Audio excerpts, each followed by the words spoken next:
સંયમી ભક્તિકારક ત્રિસ્તુતિક શ્રાવિકા પરિવાર ધર્મલાભ. દાદા ગુરુદેવની અંતિમ અને મારી પ્રથમ ચાતુર્માસ ભૂમિના એવા સાધ્વી રત્નો કે જેમણે પુણ્ય સમ્રાટ ગુરુદેવનું જીવન ચરિત્ર 5 ભાષાઓમાં લખ્યું છે. દેવ ગુરુની કૃપાથી સાતા વર્તે છે. આજે 9 પદની આરાધનાનો 6થો દિવસ, દર્શન પદની આરાધનાનો દિવસ. સુદેવ, સુગુરુ અને સુધર્મ પ્રત્યે વિશેષ શ્રદ્ધા રાખવી તે જ તાત્વિક દર્શન પદની આરાધના છે. આવી શ્રદ્ધાના ધોરણે અનેક આત્મા મુક્તિપદ સુધી પહોંચ્યા છે.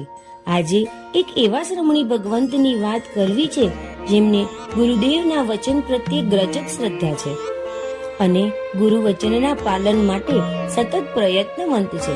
એ સાધ્વીજી માર સાહેબનું નામ કેટલું પરિચિત છે એ વિષય અહીં નથી, પરંતુ ગુરુદેવના નામને દિગંત સુધી લઈ જવામાં તેમનો ફાળો ગજબ. એ ગ્રુપની વિશેષતા, આખું ગ્રુપ ખૂબ જ શાંત અને ગજબ સ્વાધ્યાય પ્રેમી. સૌને સ્વાધ્યાયનો ખૂબ જ રસ. મને કોઈ પૂછે તમે જોયેલા શાંત ગ્રુપ અંતર્ગત એક નામ આપો તો તેમાં આ ગ્રુપ તરફ સૌ પ્રથમ આંગળી જાય. સૌ મહાત્મા પ્રાયઃ તપ આરાધના સાથે સ્વની મસ્તીમાં મસ્ત હોય, પરંતુ એ સાથે સૌને સંસ્કારિત કરવાનું ગજબ બીડું આ મહાત્માઓએ ઝડપ્યું છે. દર વર્ષે સંસ્કાર પોષક શિબિરો કરવી તે તેમનું મુખ્ય ધ્યેય. માળવા, મેવાડ અને મારવાડના ગામોમાં જઈ ઘરે ઘરે સંસ્કાર મિશન ચલાવતા આપણા સમુદાયના ગૌરવવંતા આ શ્રમણી ભગવંતોએ પૂજ્ય ગુરુદેવનું જીવન ચરિત્ર બાળકો વાંચી શકે તેવી ભાષામાં કોમિક્સ રૂપે તો લખ્યું છે, પરંતુ આપણા ગુરુદેવનું ચરિત્ર 5 ભાષાઓમાં લખવા વાળા એકમાત્ર શ્રમણી ભગવંત હોય તો તે આ જ ભગવંતોનું ગ્રુપ છે.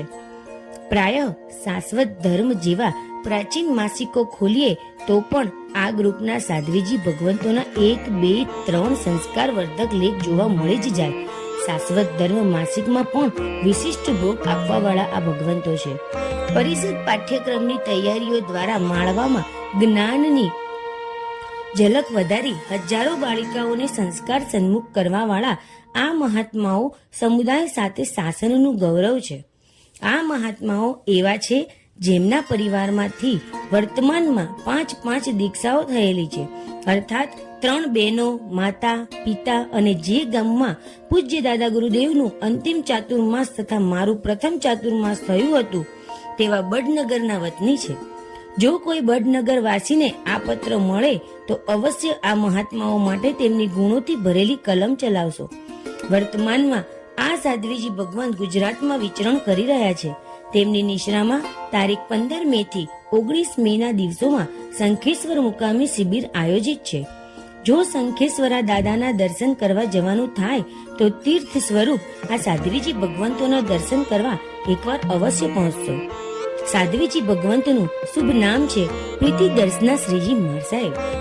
આવતીકાલે આપણા શાસન નાયક વીર પ્રભુનું જન્મ કલ્યાણક તથા સૂર્યપુર નગરમાં રાજેન્દ્ર કોષની 120મી જન્મતિથિ છે. સૌ આ બંને અવસરો ખૂબ જ ઉલ્લાસથી વધાવશો. લેખિતં ગુરુ જયંત અંતેવાસી મુનિ જીનાગમ રત્ન વિજયજી. ચૈત્ર સુદ 12 નવસારી દાદાવાડી. ત્રિસ્તુતિક શ્રાવિકા પરિવારના જય જિનેન્દ્ર. પ્રણામ.